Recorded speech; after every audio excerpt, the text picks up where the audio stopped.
Hello, ladies and gentlemen, and welcome to the Coast-to-Coast Combat Hour. I'm your host, Matthew Hawkins. And as always, I'm joined by my co host, Ed Carbajal.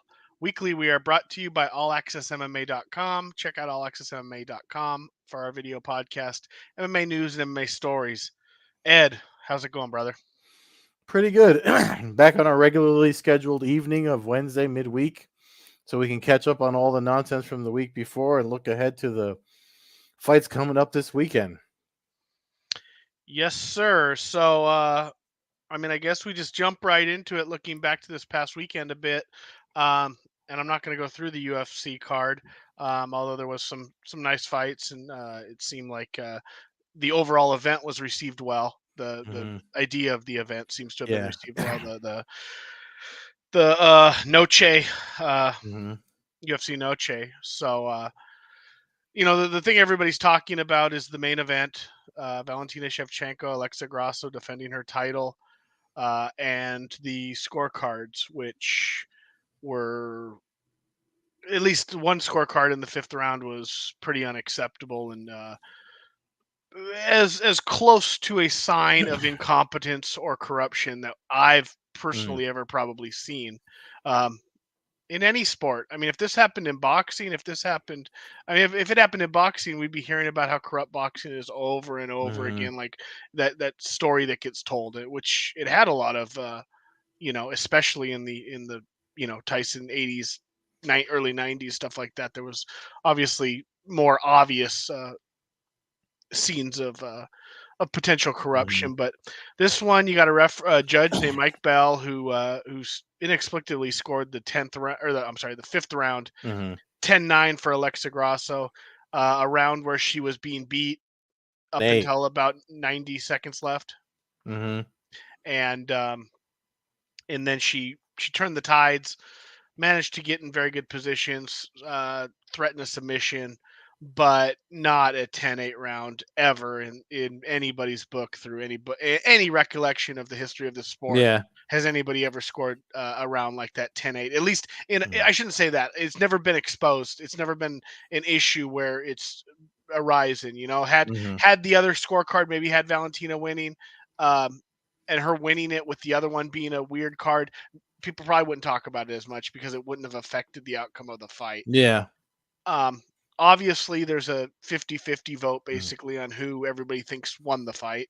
I personally scored it for Shevchenko 3 rounds to 2.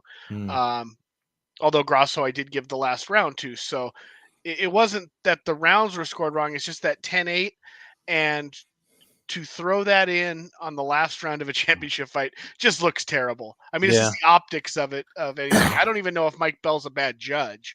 We've Mm-hmm. never talked about him. Mm-hmm. He doesn't fall in the Sal categories Sal D'Amato and Chris Lee. and the Yeah. Crosbys and Yeah. the Adelaide Birds and stuff of the world, but um, it was a shitty way for an event. And now, obviously, it kind of worked for the crowd. And Shevchenko even kind of insinuated that Mm-hmm. I'm fighting in Vegas on Mexican Independence Day, Yeah.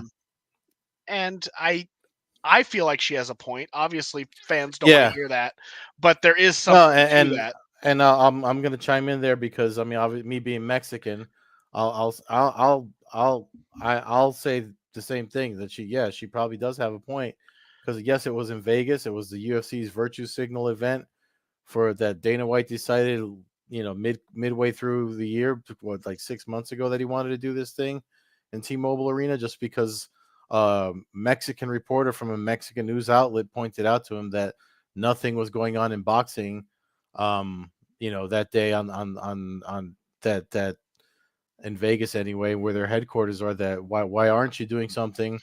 Kind of how because he dropped the ball with having Brendan Moreno could have been on. You could have done a real big card, doing something in Mexico City. So, and Dana White even said it again last night after Contender Series. Like he admitted that yes, they have been dropping the ball, and he's always trying to kind of wanted to capitalize on Mexican fight fans fandom.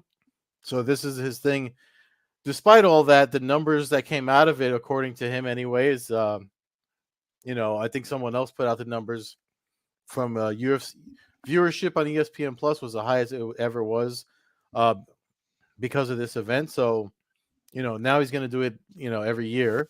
he says UFC Noche is going to be a thing every year. So, but I guess better late than never or whatever. For someone that says he's been trying to do it for since he took over the business. But I actually that's why one of the reasons I didn't watch it. The other reason was it was my brother's birthday. Happy birthday, Mark. Um, so I was with my family doing stuff. So and there's Mexican Independence Day stuff that was happening in my old hometown too. So I just wasn't around for it. I saw the highlights.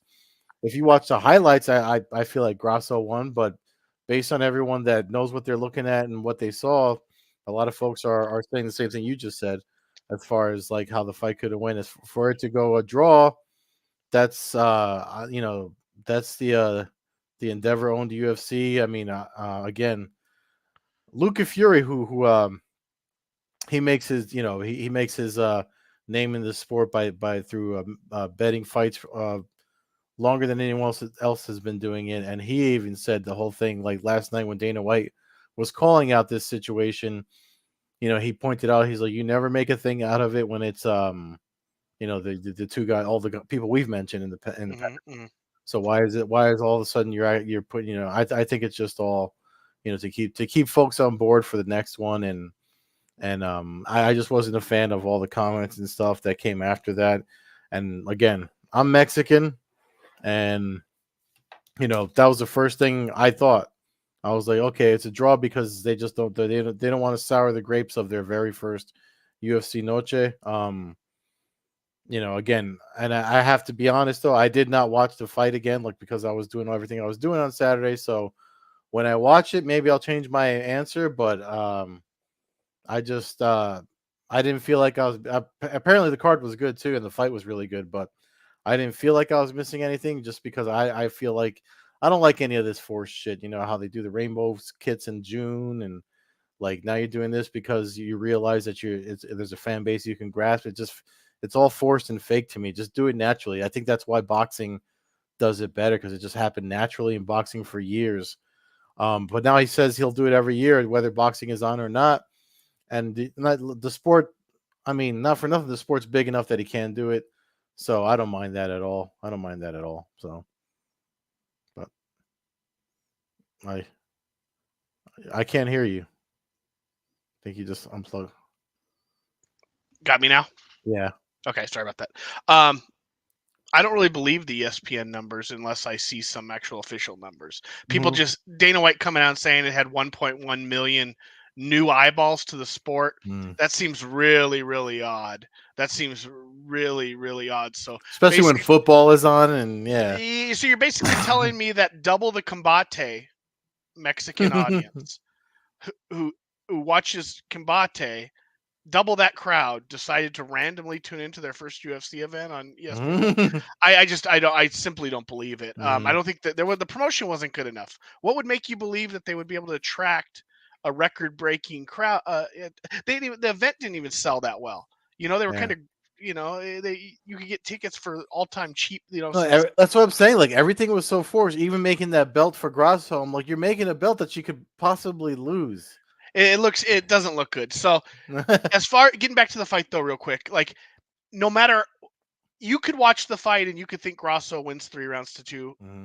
and I'd have no problem with that. I could even rewatch the fight and maybe make a reason for Grasso to win 3 rounds to 2. It was a very close fight, which is what's kind of makes it kind of ironic because I don't have a problem with the draw, but it's just how it got there wasn't the organic way how you'd get to a draw. There was no actual 10-8 round. There was no point deduction. There was no, there was none of that. So that's what you need one of those things to happen in order to create a draw or a 10-10 round, which we see very rarely. And honestly would have made more sense because there was a round or two in there, which was kind of a coin flip. So if you were going to try to you know, and I'm not even saying this guy influences the cards because he doesn't know what Mm-hmm. the judges are saying. It just seems like he's kind of going, well, he got to the last 30 seconds of the fight and he's like, well, I think Grasso won that fight, and I know if I score this the right way, Mm-hmm. it's not gonna show that. So I'm just gonna give her another point. Uh, it'll make Yeah. what I mean. It makes my card Yeah. a draw. That way she doesn't lose on my cards because I think she won. I mean, I don't know what's going through the minds, but basically my point is that the fight was extremely close. It has nothing, no matter who you thought won, right? Either way is irrelevant. It's that we had a situation where with a championship fight in the 5th round, we had our most egregious 10-8 scored round in the history Yeah, of the sport, which when is we've why. seen dudes get murdered in a cage and it Yeah, not get put down as a 10-8.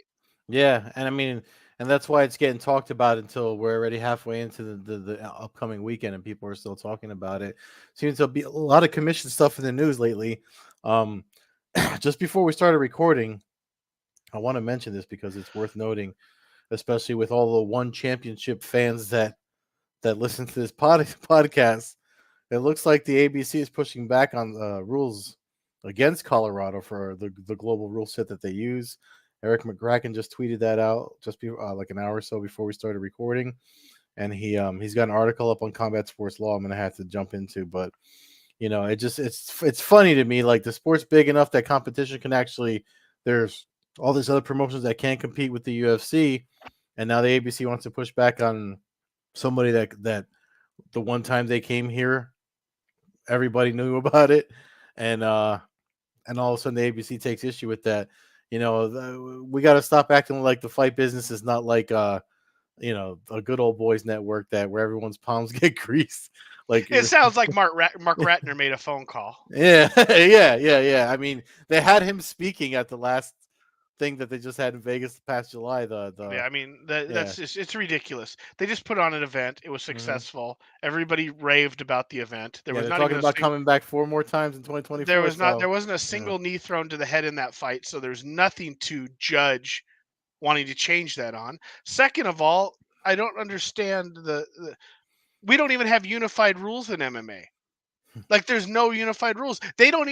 There was a situation this past weekend where they didn't even know if Grosso's knees to the head of Shevchenko were legal because people Mm, don't know what the I rules saw in the clip of Vegas that. are. Yeah. So they don't know now. Now apparently you have to has to be a weight bearing hand. It's not just hand touching the ground, you know. And I mean, nobody follows it closer over the last 25 years than me and you, and we don't even know the fucking rules when it comes to a grounded opponent. We've brought Yeah. this up multiple times. This goes back to Musasi and Weidman, and Hmm. I mean, just years ago of controversy on what the heck are your rules here. So there's just that. So the ABC, like, they do some good stuff. Obviously, we're learning some changes that have been made to the replay thing was good. That came up the other night where it saved a fighter a loss. It became a Hmm. no contest, Hmm. which I find is interesting because the really only winner in that situation is the UFC, Hmm. because when there becomes a no contest, they don't have to pay a winner's salary. So they've already just saved themselves, you know, tens of thousands of dollars by not having to pay that out. So Hmm. that's kind of an interesting little scenario where, you know, when that happens, both fighters get punished. Yeah. So that sucks. But yeah, man, I don't I one championship was a breath of fresh air. Let's hope that, you know, our commissions and the ABC and all these people who have enough trouble, passing rules, and because they can't come out with a study to make anything reasonable on why the knees shouldn't be allowed. It's been Yeah. done over and over again, and and Yeah. I'm and gonna these have to people that read the stuff sanction. that there's 4 pages of stuff that they put out, so I have to read through it. But yeah, we'll Yeah, you see got what me they try. fired. You got me fired up. That was one of the grounded knees was one of the good things that could come back to this Hmm. sport and give it a little bit of a pump in the arm. Um, so that's it, kind of on the Grosso, obviously Shevchenko situation as well. Really good fight. I'd recommend Hmm. watching it. It won't be a waste of your time. It was one of the better Yeah. championship fights, back and forth, female male, no Yeah, matter I what. saw I saw people comparing it to, like, because they're gonna, last night he said they're gonna book a rematch after Valentina gets her hands taken care of or whatever happened, but I mean, they're talking about doing it a third time, and people were calling it the Moreno Figueiredo version, of, like, for the women's division over there with what's happening, and I was like, hey, if that's what it's like, then I'm looking forward to watching it when I can watch it, and a rematch for sure. Yeah, no, I mean, I think it's a fight that has to happen. It sucks that we got to have another rematch.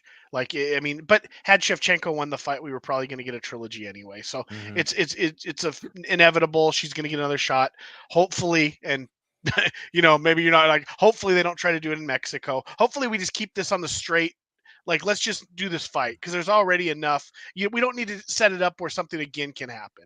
And home crowds do influence stuff. There's no doubt about that. And it doesn't matter if it's in Ireland, which we're going to get to with the Bellator card later, or Vegas or Mexico or Russia or anywhere. If people Middle East, there's a reason why Islam likes to fight in Abu Dhabi. Mhm. These guys aren't stupid. There's a reason why Grasso Mhm. wants to fight in Mexico City. Mhm.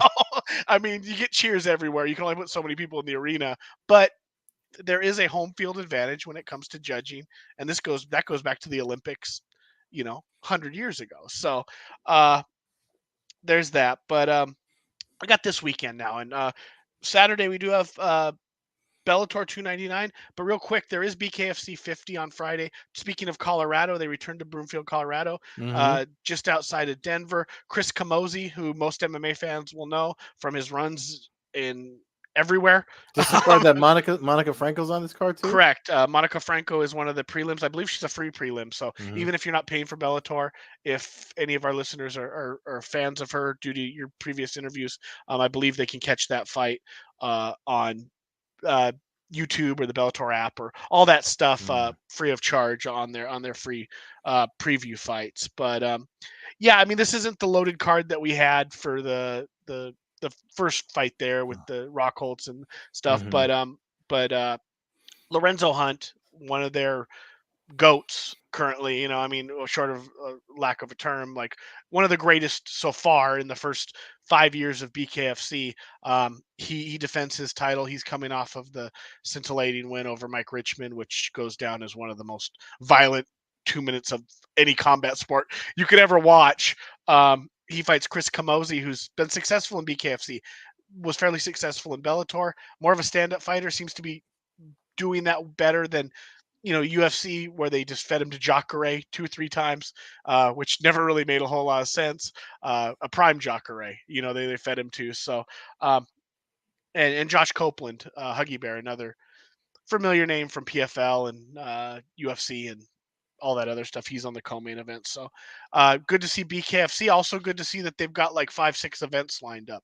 So that's always a good sign for when a promotion is already months ahead in the planning for events.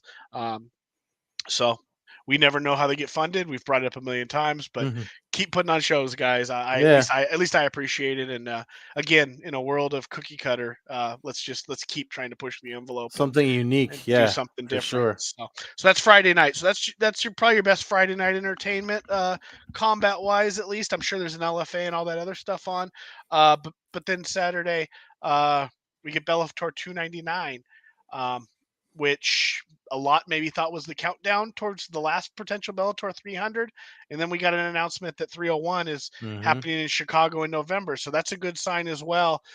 Even if there's an eventual sale to the PFL or somebody else, Or it, some sort of control or whatever the hell people want to be right about. Yeah. but at least fight cards are getting put out there. Yeah. Hypothetically, they should happen, and the 301 card it looks special. So we'll get to Mhm. that eventually when that comes around.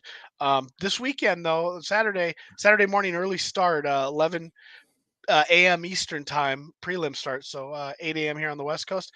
One of the better loaded Irish cards that they've Mhm. they've put on, with some names that were usually staples here in the United States, on cards. So um, I know you got it brought up right now. It opens up with a banger here. Anytime Sabah Hamasi's fighting, Mhm.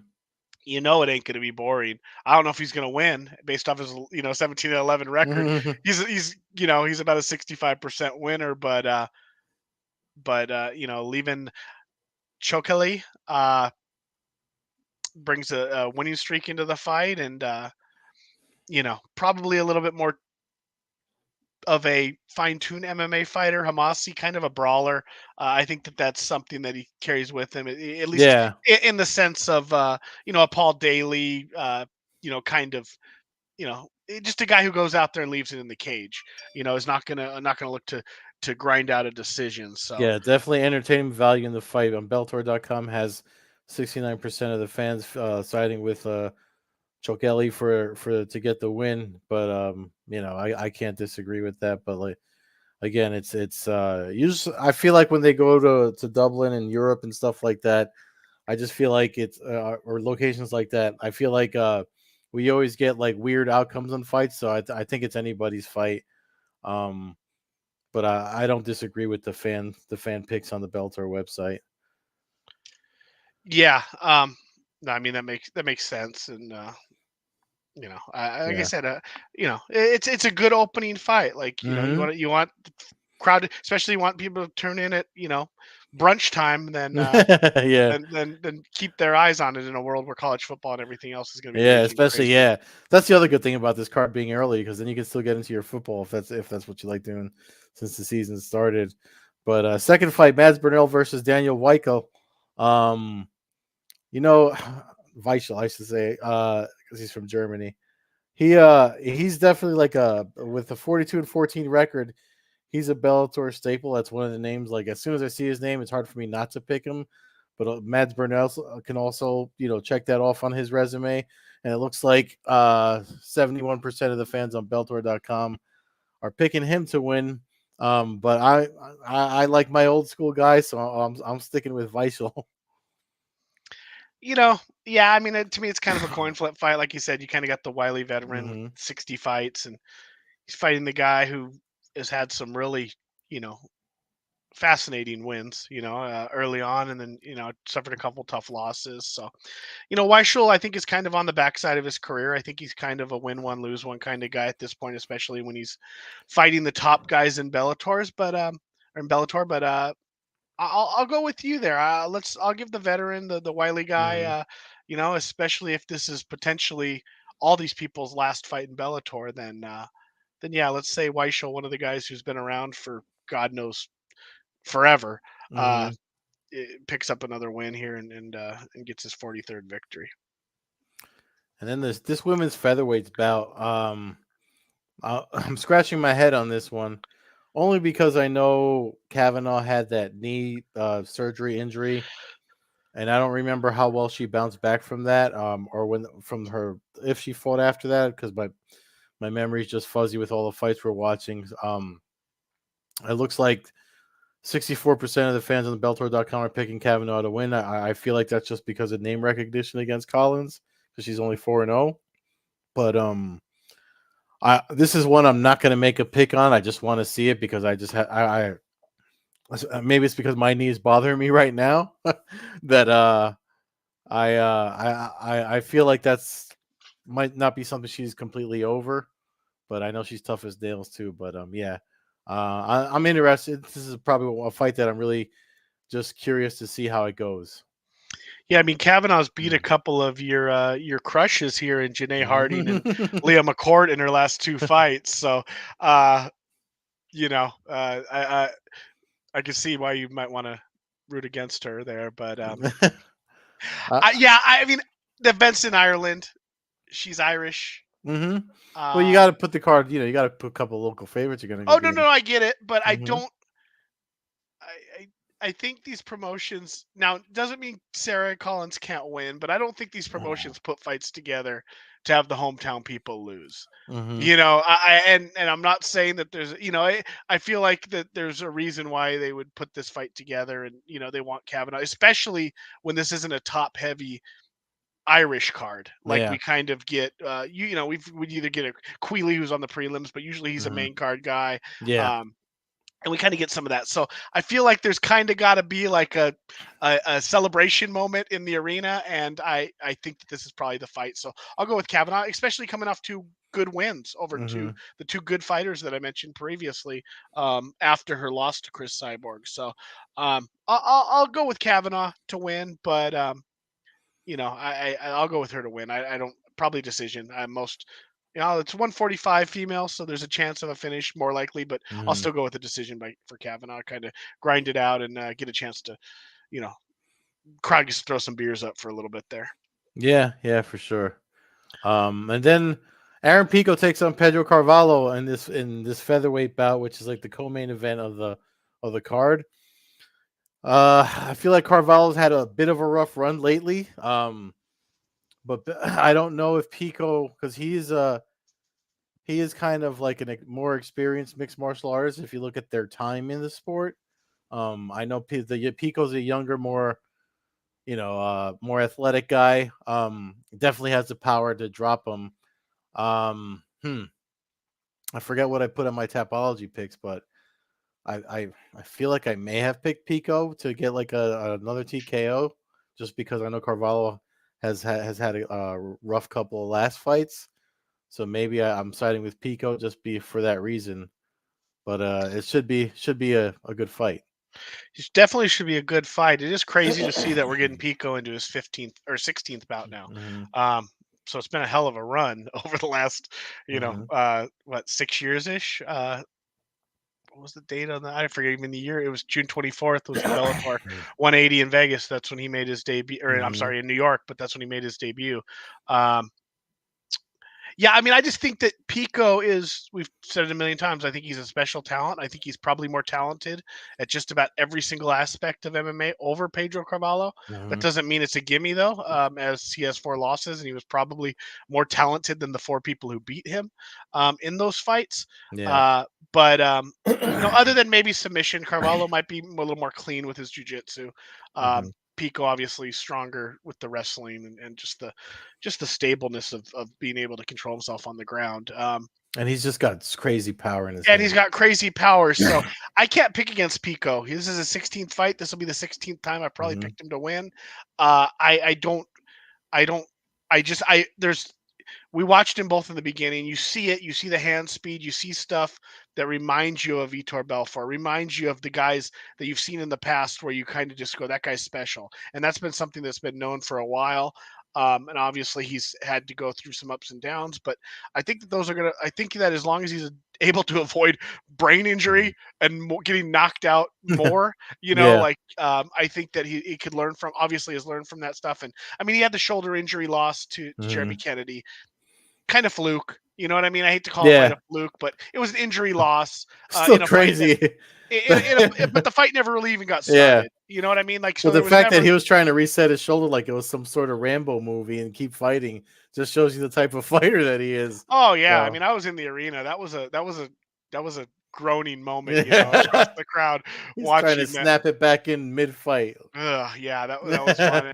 It's one where you're kind of just, you felt a little bit robbed because you're like, damn, this should be a really good fight, and Yeah. the guy can't compete to his capability because really, I don't recall it being something Kennedy did. I think it was just his arm just came out. Yeah, yeah. Maybe. Posted out, yeah. Yeah, yeah. So I'm gonna go with Pico. This is, we talk about a big event. This is a special kind of co-main event for an Hmm. Irish card. This is what kind of stacks it. I know Bellator's kind of trimming a little bit of their fat right now with this sale going on. So honestly, looking at the next few cards, including this one, like, I have no problem if we're just gonna start stacking cards because, Yeah. I mean, like, I kind of feel like that's what should have always been done. With Bellator is even if we get less events, if it's one a month or one every 2 months, at least they should be It, loaded. and it makes the Something to events talk more about. special if you don't have them every goddamn weekend. So Yeah, yeah. I mean, it's weird to say that considering there was mhm. a time that We all of wanted us that, would have yeah. given I would have given years off my life at a time just to have more MMA, and now there's so much that Mhm. it's it's uh it's a weird world. Yeah, it's I never not the expected everything. fandom, not the fandom we were expecting when we wanted that. That's for sure. No, but what we should have known when you realize when everything that goes Hmm. mainstream Hmm. and poppy kind of, For sure. we should have listened to Third Base a long time ago, right? Exactly. Yeah. All Exactly. right, all right. So, Main main event: event, main event, undefeated champion Johnny Eblin, the human cheat code. coming off of destructions of Musasi and Tokov, Yeah. two of my guys. Um, Faces Fabian Edwards, 12-2. Um, I mean, I think Johnny Eblin or Eblin is wins this fight. I mean, if Yeah. it's not a clean sweep across 5 rounds, I think he probably finishes him with a head and arm choke or side choke or something like Yeah. that. I don't see any. I mean, in a world where anything can happen, obviously anything can happen, but I don't see any way that uh, other than travel, Mhm. fatigue, Yeah. or he ends up at a Dublin pub the night before. Yeah. You Well, know what I mean? I'd have to check his record to see if he's fought over. I don't recall him fighting outside of the U.S. yet. So that's a really good check to put on under his name for this one. However, you know, I covered when he beat Musasi. I was at that event covering for my MMA news and sitting in front of him. I think that interview is actually on this YouTube channel if folks want to look at it, where he talks about how just the way I mean, what it's not just his skill and athleticism that make him such a great fighter. It's his he's very cerebral in his approach to fights. And if you look at the way he approached that Musasi fight, like what he said to us during that media scrum back not this past summer, the summer before is when that happened in June. Um he literally did exactly what he said he was going to do because he had taken the mistakes that was it Vanderford, I believe, that fought. I forget who fought. I think it was Vanderford. I don't remember who fought that, but he took the mistakes that either Vanderford or whoever it was made, and kind of like put it in his own mind and said, "All right, I'm not going to rush it," and he took his time to win that fight, and then we see him. So he's there's something about his mental approach to whoever he fights. I don't know if it's just him and his team or just the way he studies the fight himself, but ever since that particular fight, it's been fun watching him fight, just because he calls himself the human cheat code, and he's like living that. It's no wonder that he earned that name because it just seems that he figures everyone out. That's why he's 13-0 right now. And I know 13-0 is still, when you look at the Khabib put a new mark on being 27-0. So, but like when you get past 10, 11 fights and you keep that you're something special. And if he can get past Edwards here, who I believe is ranked number one in the division here at Bellator while they still have rankings. Um, I think he's somebody that whatever happens in these next after these next two events, that you need to keep him. People should be throwing money at him to keep him because he's definitely a special fighter, especially at 185.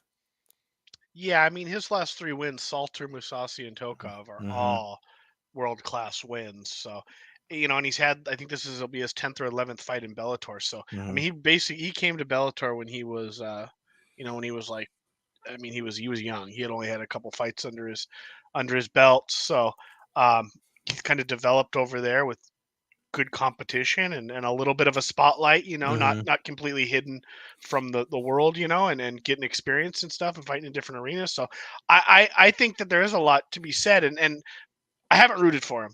I mean, that's just the truth. He fought two guys that I'm big fans of in Tokov and Musasi. But now that he's beaten those guys, he's somebody that I will watch fight because he did it with class. There was no, you know what I mean? Like Yeah. he's kind of the workman, He does he's not the most exciting guy. You're not going to see a spinning back fist knockout. Like you're not going to, at least you're not going to expect to. Again, anything can happen. He'll probably do it this weekend after I said that, but you know what I mean? Like you expect kind of a grind out. I'm going to beat you up, and I'm going to basically take your will in the fight, and he's been Yeah.